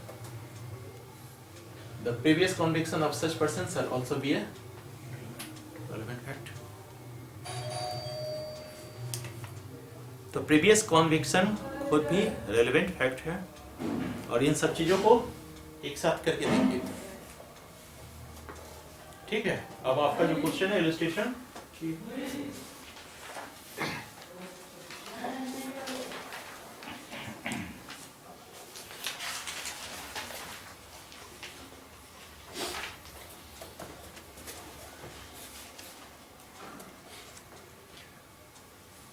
देखिए, the question is whether A has been guilty of cruelty towards B, his wife. Expression of their feeling towards each other shortly before or after the alleged cruelty are relevant fact.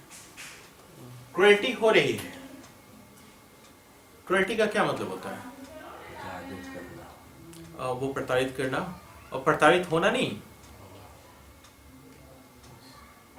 हर वक्त पत्नी ही प्रताड़ित होती है, पति नहीं होते हैं. नहीं, ये प्रिजम्पशन थोड़ा सा मतलब कुछ ओवर हो गया. 100% पति होते हैं ऐसी बात नहीं है, पत्नियां भी होती हैं, क्योंकि वो डिपेंड करता है कि रिलेशंस कैसे हैं उनके बीच. लेकिन जब वो बातें हैं तो ये एक दूसरे को जो कुछ कह रहे हैं, मान लीजिए कहने के दरमियान गाली क्लोज किए, कब की बात कर रहा है? बिफोर और आफ्टर.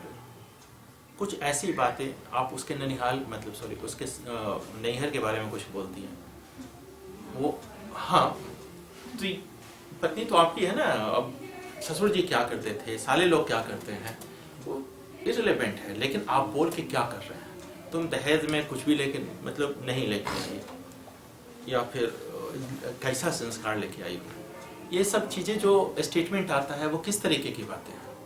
कहीं ना कहीं उसके हर्ट दिल को छू रहा है. अब वो कहना शुरू किया, अपने घर को देखिए ना, एक से एक कबूतर है यहाँ.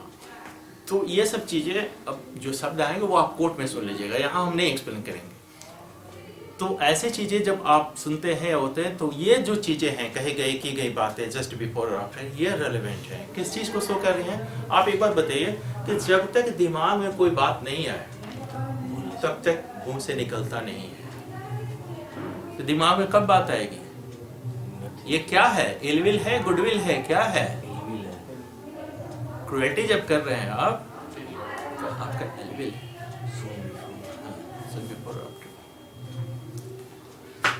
एक महिला है, डिवोर्स का केस है, उस महिला को किसी और पुरुष से प्यार है और उसके लव लेटर्स पकड़े जाते हैं. तो उस लव लेटर में उस पुरुष के प्रति जो उसकी भावनाएं हैं जो उसने लिखी है वो क्यों रिलेवेंट होंगी? क्योंकि पति के प्रति उसकी बेवफाई उसमें झलक रही है. प्यार तो जिससे भी करे पे बंधन नहीं है, लेकिन पति के प्रति तो उसकी बेवफाई दिख रही है ना. तो वो सब चीजें रेलेवेंट है.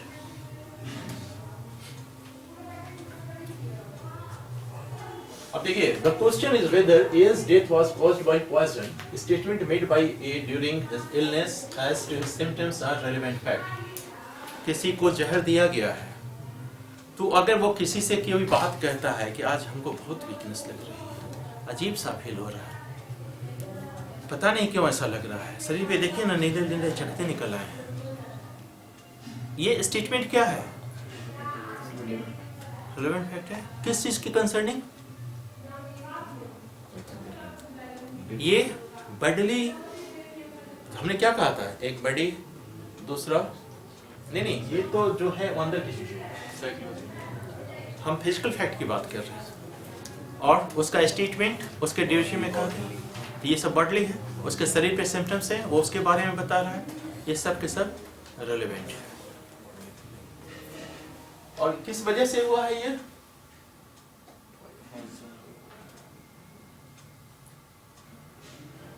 इतना ही है.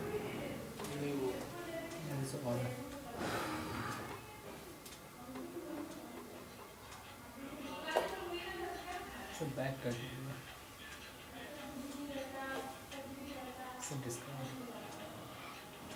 अच्छा देखिए आगे क्या है, बताइए आप. सर बैक करके डिस्कार्ड कर देना.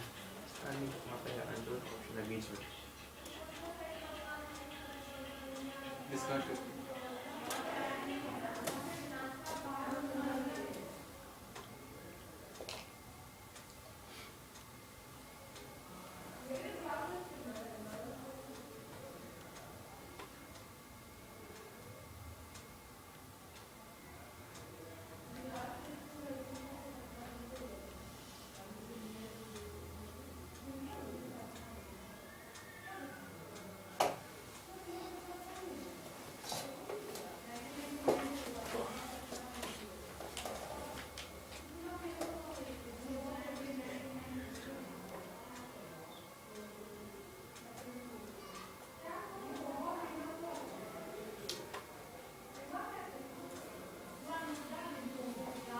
The question that United States Health at the time when insurance on his life was affected.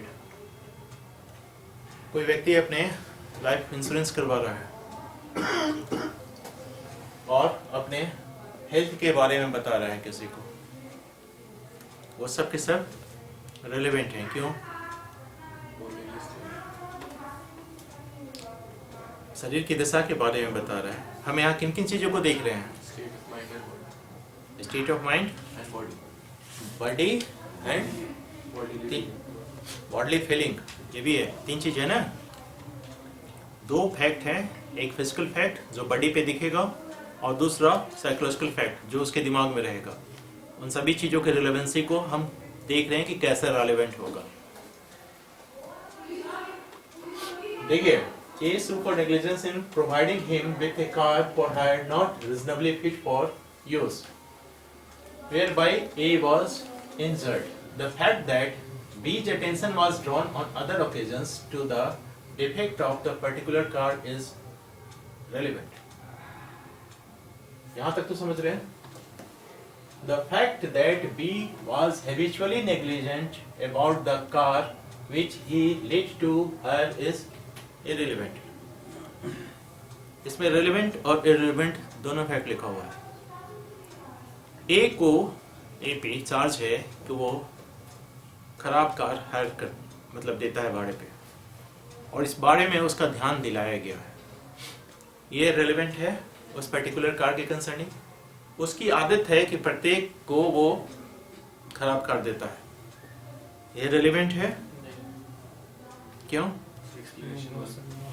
Yes, अब आप समझ लगे एक्सपेंशन 1 की वजह से, क्योंकि हमें उसके जनरल टेंडेंसी पे नहीं जाना है। उस पर्टिकुलर जो फैक्ट है उस पर हमें समझ करना है।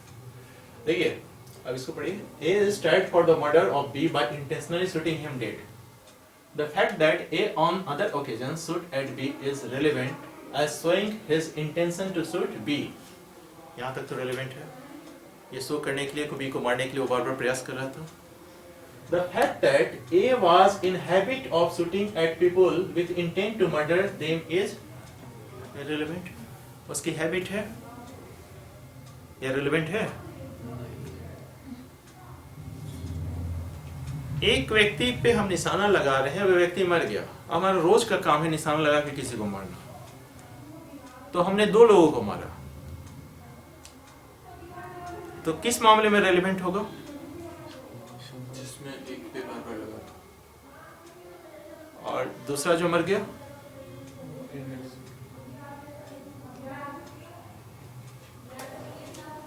वो रेलेवेंट नहीं होगा। कंफ्यूजन हो गई आप लोग को? मेरी एक आदत है, मेरी नहीं मतलब एक व्यक्ति की आदत है कि वो बालकोनी में खड़ा होकर हर आने जाने वाले पे गोली चलाता है, और एक खास शत्रु है उसका जो उसी राह से गुजरता है। वो जब भी गुजरता है उस पर गोली चलाता है। 3-4 बार गोली चलाया, वो बच गया, 5वें बार में मारा गया। इस क्रम में एक व्यक्ति और मारा गया, क्योंकि उसकी आदत है, हैबिट है सब पे गोली निशान लगाने की। कौन सा फैक्टर रेलेवेंट होगा? यस, अलग अलग मैटर में दोनों ही फैक्टर रेलेवेंट होंगे। समझ रहे हैं? लेकिन अगर किसी और पे गोली चला रहा है वो रेलेवेंट नहीं होगा। कारण तो उसके हैबिट में शुमार।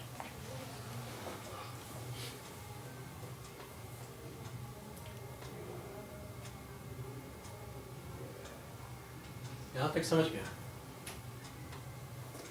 इलस्ट्रेशन को घर देखिएगा, कहीं डिफिकल्टीज होगी समझने में तो उसको एक्सपेंशन के साथ कोरिलेट करके पढ़िएगा, आप समझ जाइएगा। इतना तो समझ गए कि अब जो दिमाग की चीजें हैं, मतलब दिमाग में जो चल रही हैं, उसका रिसर्च दिया जा सकता है। कैसे? हम तो वापस शुरू में आ गए, बताइए कैसे? पहला वो व्यक्ति खुद ही कॉन्फेस कर ले, एडमिशन कर ले, कॉन्फेस कर ले। जैसे कपट में होता है ना, जैसे आप लोग समझने में दिक्कत हो रही है कि खाली मर्डर में ही लागू होगा, तो ऐसी बात नहीं है, ये सिविल मामलों में भी लागू होगा। सिविल मामले का मतलब अगर कोई किसी से कपट करता है, फ्रॉड करता है, तो फ्रॉड में क्या कर रहा था? वो काउंटरफिट जो दे रहा था सिक्का, वो क्या था? फ्रॉड था, क्योंकि वो तो जान रहा था ना कि ये काउंटरफिट है। और फ्रॉड की परिभाषा क्या है? वो जानता है सामने वाला, हाँ, और उसको रोकता है। तो ये सिविल मामलों में मैलिशियस प्रोसिक्यूशन कहाँ आएगा? विद्वेषपूर्ण अभियोजन। किसका ये पार्ट है? ये टॉर्ट का पार्ट है। हम लोग तीन चीज देखते हैं, एक तो क्राइम देखते हैं, एक सिविल मामला देखते हैं, और इन दोनों के बीच में टॉर्ट देखते हैं। इसलिए उसको हम लोग सिविल रॉन्ग करते हैं। है वो सिविल ही मामला, लेकिन क्राइम से बहुत कुछ मिलता जुलता है। हम लोग टॉर्ट की क्लासेस में उस पर ढेर सारा डिस्कशन करेंगे। अभी के लिए इतना समझ लीजिए कि जितने, ये तो लागू होगा सब पे ना, एविडेंस भारतीय साक्ष्य अधिनियम, तो इसके प्रोविजन किसी पर्टिकुलर चीज के लिए नहीं बनाए गए हैं। जहाँ पर्टिकुलर बनाए गए हैं वहाँ हम लोग डिस्कस करेंगे। जैसे एडमिशन, ये क्रिमिनल मामलों में लागू, कॉन्फेशन सिविल मामलों में लागू, ठीक है।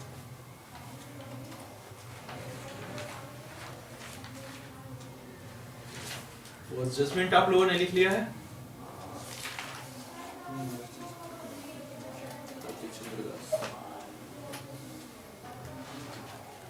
कार्तिक चंद्र दास का जजमेंट किस लिए इंपॉर्टेंट है?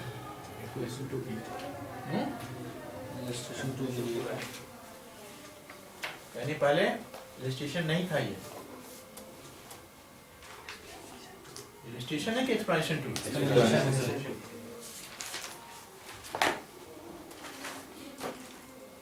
ये सेक्शन 13।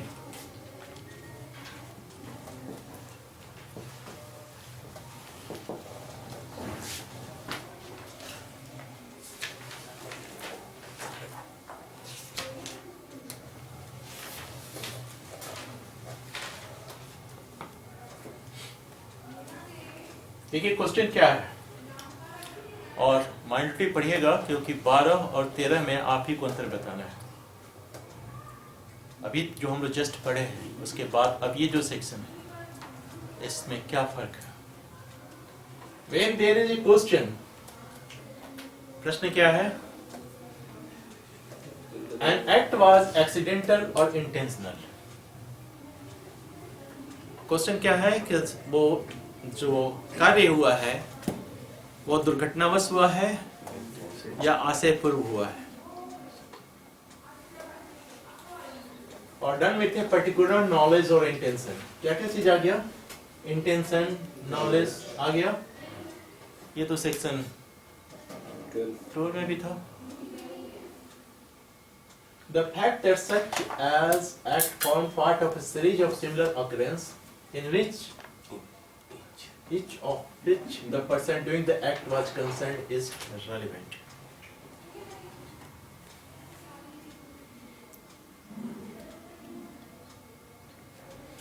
एक इसका जो पहला इलस्ट्रेशन है वर्सेस ग्रे, इस जजमेंट पे आधारित है।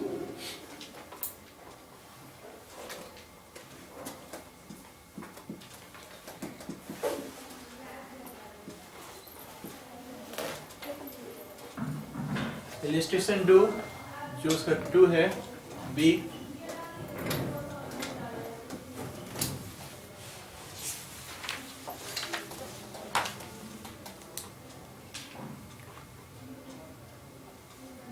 देखिए क्या कर रहा है इलस्ट्रेशन।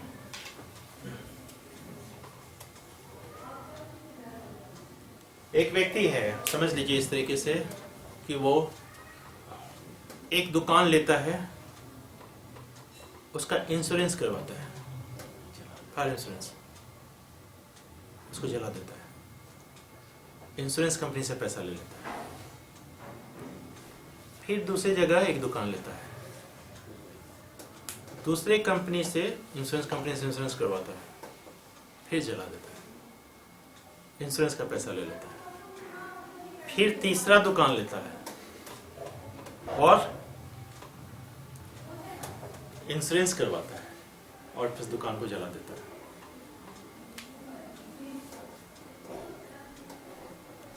ये जो इलस्ट्रेशन बता रहे हैं वो अमीन वर्सेस एम्पेरर उसका है, ये हम इसकी बात नहीं कर रहे हैं, इसका तो इलस्ट्रेशन दिया हुआ। ये क्या कर रहा है? सारी चीजों में समान घटना क्या है? चला दे रहा, इंश्योरेंस क्लेम कर लेगा। सीरीज ऑफ ऑकरेंस जो है वो सेम है, सिमिलर है। क्या उसकी एक्टिविटीज है? दुकान लेना, इंश्योरेंस करवाना, चला देना। इसको कहीं भी लागू कर दीजिए। एक व्यक्ति है, शादी करता है, अपनी बीवी का इंश्योरेंस करवाता है, उसको मार डालता है। फिर शादी करता है, फिर इंश्योरेंस करवाता है, फिर मार डालता है। किरोसिन तेल ज्वलनशील पदार्थ है या नहीं है? तो अगर किसी महिला पे केरोसिन ऑयल डाला हुआ है तो उसमें माचिस डालिएगा और कहिए कि हमें पता ही नहीं था कि इससे आग लग जाएगी, ऐसा है? नहीं, क्योंकि परिस्थितियां स्वयं बोलती हैं। रेस इप्सा लिक्विटर, परिस्थितियां खुद ही गवाह है, साक्ष्य। तो इसमें क्या है? इस सीरीज ऑफ एक्शन में आप कह सकते हैं कि कार इंटेंशनल था कि एक्सीडेंटल था। सिमिलर ऑकरेंस है। क्वेश्चन क्या है यहाँ? प्रश्न क्या है? Where there is a question whether an act was accidental or intentional. कौन इंश्योरेंस कंपनी खुद आग लगाने पे आपको क्लेम देती है? वो क्या चीज कवर करती है? एक्सीडेंट से अगर आग लग गई, शॉर्ट सर्किट हो गए, इस तरह की कोई बातें हैं तो हम इंश्योरेंस देंगे। तो यहाँ क्वेश्चन क्या है? सीरीज ऑफ एक्ट है। ये सीरीज ऑफ सिमिलर एक्ट है कि डिफरेंट एक्ट है? सिमिलर ऑकरेंस है, सेम में, और सब में क्या हो रहा है? वह व्यक्ति, ऐसा नहीं कि व्यक्ति बदल गया है, और भी जगह दुकानों में लग सकती हैं, इन सभी में व्यक्ति वही है, सेम है। तो ऐसी स्थिति में ये किस चीज का साक्ष्य होगा? क्या कहता है? Initial person doing this is relevant. ये सारे के सारे जहां क्वेश्चन ये हो कि एक्सीडेंटल है या इंटेंशनल है, वो सब रेलेवेंट हो जाएंगे। तो 12 से अलग कैसे? वहां हम क्या देख रहे थे? वहां सीरीज ऑफ एक्ट नहीं था। वहां, यहाँ हम क्या देख रहे हैं? इंटेंशन देख रहे हैं, एक्सीडेंट देख रहे हैं। हाँ, यहाँ क्या देख रहे हैं? देखिए, और डन विथ पर्टिकुलर नॉलेज का मतलब क्या है? कि माचिस डालेंगे, पर्टिकुलर नॉलेज का मतलब है कि उसे आग लगेगी, ये पर्टिकुलर नॉलेज है। और इस एक्ट के बाद हमें पैसा मिलेगा, ये नॉलेज है, ये भी उसको पता है, तभी तो वो इंश्योरेंस करा रहा है हर जगह।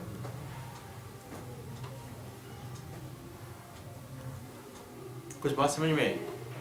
अंतर बताइए 12 और 13 में।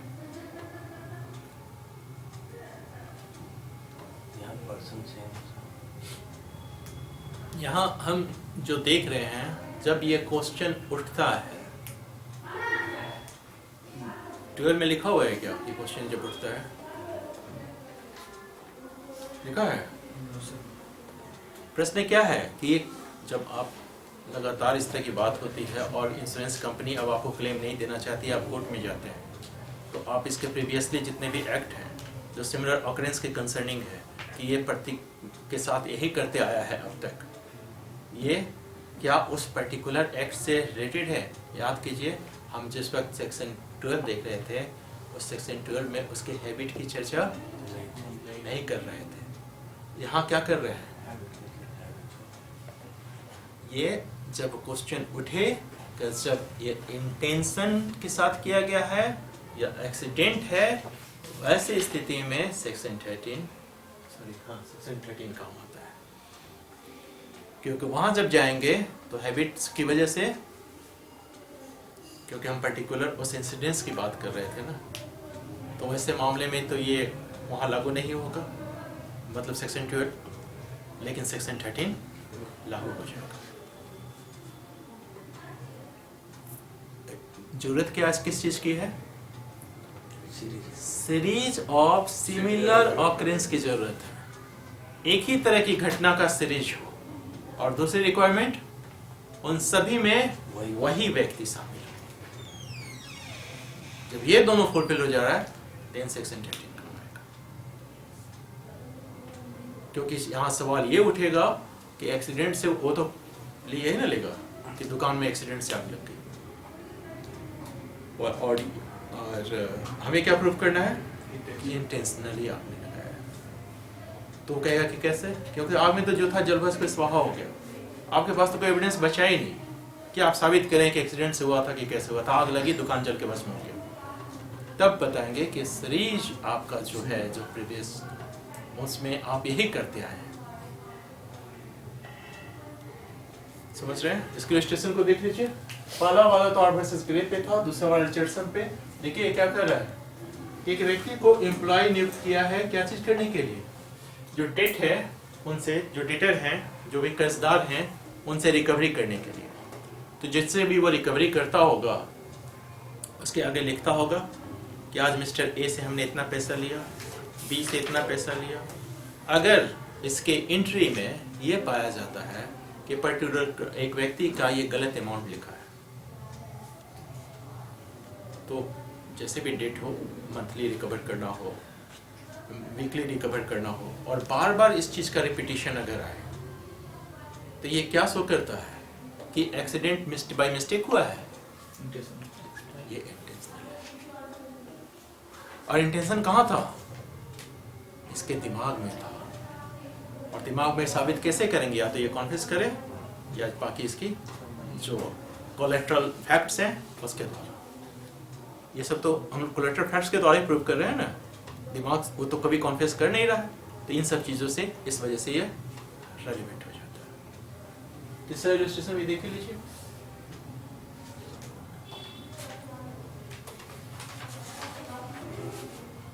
As accused of fraudulently delivering to be a counterfeit currency, the question is whether the delivery of currency was accidental. The fact that soon before or soon after the delivery to B, a delivered counterfeit currency to C, D, E are relevant as showing that the delivery to B was not accidental. बात समझ रहे हैं? क्या हुआ? Series of similar और सब में वो व्यक्ति, ये दो कंडीशन फुलफिल होनी चाहिए। पहला, सीरीज ऑफ सिमिलर ऑकरेंस, और उस व्यक्ति का प्रत्येक में शामिल, तब ये हम प्रूव कर देंगे कि इंटेंशनली हुआ है, एक्सीडेंटल नहीं हुआ। ठीक है, आइए 14 देखते हैं, क्योंकि हम लोग को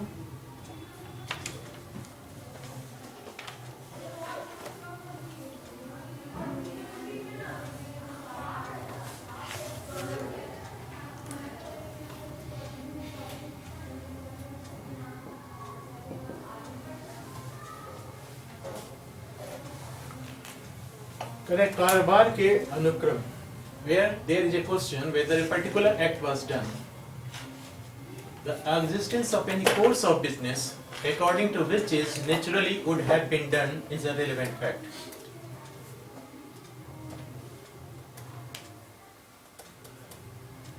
कारोबार के अनुक्रम का अस्तित्व कब सुसंगत है, ये इसकी चर्चा हो रही है। कारोबार का मतलब डेली एंट्री करता है। आप चिट्ठी भेजते हैं, लेटर लिखते हैं, क्या करेंगे? लेटर लिख लिया, उसके बाद पोस्ट करेंगे। अगर रजिस्टर्ड पोस्ट करनी है तो क्या करेंगे? उस व्यक्ति को देंगे, सामने वाले को, और साथ साथ जहां जहां चिट्ठी जाएगी उसके पीछे पीछे जाएंगे? नहीं जाएंगे। क्यों? आपको कैसे पता चलेगा चिट्ठी पहुंचेगा कि नहीं पहुंचेगा? जिस व्यक्ति को आपने चिट्ठी दी उसकी ड्यूटी है कि वो आगे फॉरवर्ड करे और जो प्रक्रिया है उसके हिसाब से वो पहुंचे। तो आपका रजिस्टर्ड पोस्ट कर देना कि इस बात का सबूत है कि वो उस व्यक्ति को मिल गया है। मिल गया, सिर्फ दे देना इस बात का प्रमाण है कि मिल गया है। डिलीवरी हुआ तो मैसेज आएगा। हाँ, डिलीवरी हुआ तो मैसेज। अब तो खैर बहुत एडवांस टेक्नोलॉजी आ गई ना, हम तो 1872 की बात कर रहे हैं। अभी तक ट्रैक भी किया। अब तो अगर हम इसकी चर्चा करेंगे आज से तो 2023 में, तो अब तो आपके पास तो मैसेज आ जाएगा कि उसको डिलीवर हो गया है। नहीं हुआ तो आप ट्रैक कर सकते हैं कि कहाँ तक पहुँचा है। हाँ, कौन सा व्यक्ति अभी इसको लेके जा रहा है। ये सब चीज़ें ट्रांसपेरेंसी में आ गई हैं कि अब आपके सामने पारदर्शिता है, आप सब चीज़ों को प्रूव कर सकते हैं। चिट्ठी के अंदर क्या था ये तो आप जानते हैं, हम तो उसकी बात कर रहे हैं। ये कह रहा है कि कारोबार का अनुक्रम कब संगत है। एक बात हुई हो सकती है कि आपने चिट्ठी लिखा और लेने वाला इनकार कर दिया, तो पीछे लिख देगा रिफ्यूज टू एक्सेप्ट, और वो वापस लौट के आपके पास आ गया। रजिस्टर्ड है तो वापस आपके पास आएगा। ले लिया तो एक्नॉलेजमेंट लगा है तो एक्नॉलेजमेंट आपके पास आएगा। तो ये सब चीजें हैं, क्या है, एक कोर्स ऑफ बिजनेस है। इसमें सिर्फ सरकारी नहीं, प्राइवेट सेक्टर्स में भी जो काम होते हैं उन सभी चीजों को शामिल किया गया है। तो ये कहते हैं कि कब रेलेवेंट है, ये पूछता है। देखिए अब क्वेश्चन, अब इसको पढ़िए। When there is a question whether particular act was done. Particular act was done का मतलब क्या है कि अगर इसके इलस्ट्रेशन पे जाइए, देखिए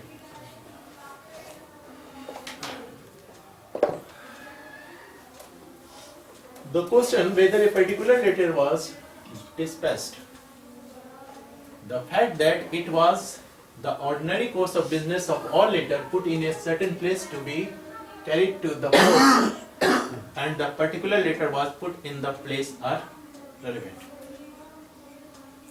कॉन्ट्रैक्ट की क्लास में अगर आप रहे हो तो याद कीजिए किस वक्त पूरा हो जाता था, जब ये पोस्ट हो जाता है, एक्सेप्टेंस कब पूरी हो जाती थी, जब पोस्ट करते जैसे आप डालते थे आप तो सख्ती से बाहर हो जाता था।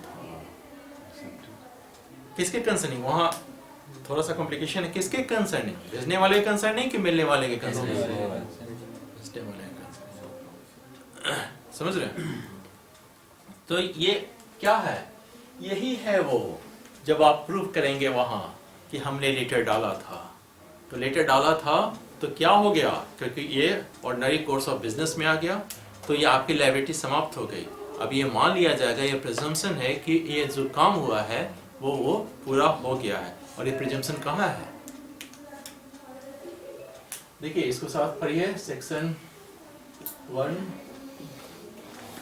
के एफ के साथ।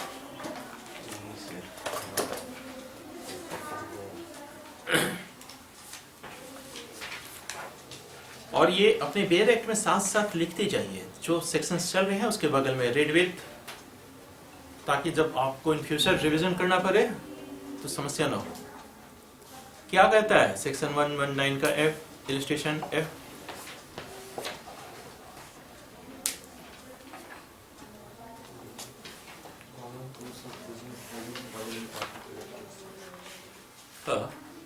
क्या मतलब है इसका,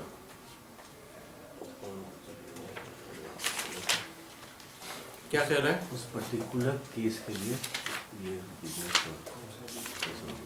कैसे बताइए क्या लिखा हुआ है अच्छी आवाज में। The common course of business has been followed in particular cases. ये क्या है, किस चीज का पढ़ रहे हैं आप, हैं। Illustration. The court may presume the existence of any fact which it thinks likely to have happened. Regard being had to the common course of natural events, human conduct, public and private business. यानी कि क्या है, ये presumption है court का। वैसे ही court का presumption होता है, सबसे बड़ा प्रिजम्पशन का फायदा क्या होता है, रिकॉर्ड करना पड़ेगा आपने। नहीं, हाँ, अब आपके ऊपर जो ओनर्स ऑफ प्रूफ है वो शिफ्ट कर जाता है, अब आपके ऊपर नहीं रहता। कोर्ट ने प्रिजम कर लिया कि ये मामला हो गया। आप बताइए। अगर आप नहीं जानते हैं, अगर आप इसको रिवर्ट करना चाहते हैं तो रिवर्ट आप कीजिए। और दूसरी चीज़ मे प्रिज्यूम है ना,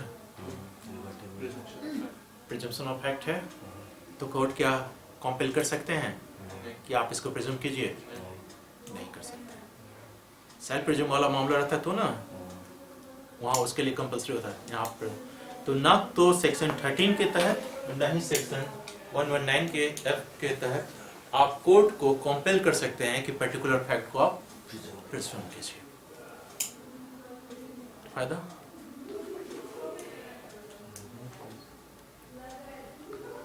फायदा क्या होगा? फायदा ये होगा कि जो सेक्शन 14 आपको इस फैक्ट का साक्ष्य देने के लिए परमिशन देता है, क्योंकि सेक्शन 14 में क्या कह रहा है कि कौन सा फैक्ट रेलेवेंट है? कोर्स ऑफ बिजनेस का फैक्ट रेलेवेंट है, आप इसका एविडेंस दे सकते हैं। एविडेंस दे दिए तो वो ये मान के नहीं चलिए कि वो प्रूव हो गया। एविडेंस देने के लिए आपको सक्षम बनाता है, क्योंकि सेक्शन 3 के बाउंड्री से आप निकल आते हैं, क्योंकि वो साफ साफ कहता है इससे रेलेवेंट फैक्ट और फैक्ट इन इशू का ही साक्ष्य दिया जा सकता है। और वैसी स्थिति में जब कोर्स ऑफ बिजनेस का साक्ष्य देना हो तो सेक्शन 14 आपकी सहायता करता है। कोर्ट को प्रिज्यूम करने के लिए आप बाध्य नहीं कर सकते। ठीक है, इन मतलब आप हम लोग जो 3 सेक्शन डील किए हैं उसमें कहीं से कोई प्रॉब्लम, कोई समस्या, कहीं कुछ ऐसी बातें जो ना समझ में आई हो? अच्छा, अगर आई भी है तो आप लोग घर जाके पढ़िएगा और फिर नेक्स्ट क्लास में आप डिस्कस कर सकते हैं।